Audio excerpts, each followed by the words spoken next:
Emma Catalane, vous publiez Petite Fin aux éditions Unicité. Alors, deux mains qui se tiennent. Alors, ça ressemble à de l'amour un peu quelque part, mais aussi à un amour qui se questionne, non? Alors, c'est très intéressant ce que vous dites, parce qu'en fait, une main retient l'autre et l'empêche de faire quelque chose. Or, dans le livre, vous avez deux niveaux de lecture avec une voix off du passé et le présent. Donc, les deux s'entrecroisent et donc l'une sait et l'autre ne sait pas encore.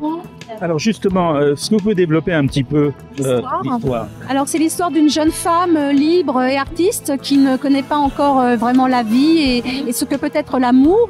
Et l'histoire d'une rencontre avec un homme d'affaires très important, marié, qui lui connaît la vie mais ne connaît plus l'amour.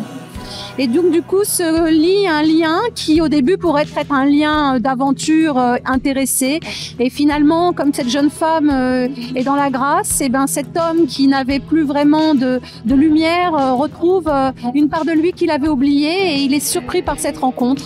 Et l'histoire, c'est pas d'être dans quelque chose de triste, c'est surtout la suspension de l'amour et l'instant passion qu'on peut vivre à un instant où on rencontre quelqu'un qu'on a l'impression de connaître depuis toujours. Et c'est ces moments où tout prend un sens. Le souffle. Justement, vous parlez de passion. Petite Fin, est-ce que cette passion se transforme finalement en quelque chose de beaucoup plus grand, comme une grande fin, je dirais? Oui, vous êtes très fin au niveau des questions. Oui, en fait, Petite Fin pourrait paraître être un titre finalement presque péjoratif et justement, c'est une histoire, c'est une petite fin qui va prendre une tournure différente et qui va emmener le lecteur dans quelque chose de beaucoup plus grand et qui lui fait toucher à ce que peut être une passion et l'absolu en amour. Alors c'est un premier roman. Souvent dans un premier roman, alors vous avez peut-être commis d'autres ouvrages d'ici là, mais dans un premier roman, on met beaucoup de soi.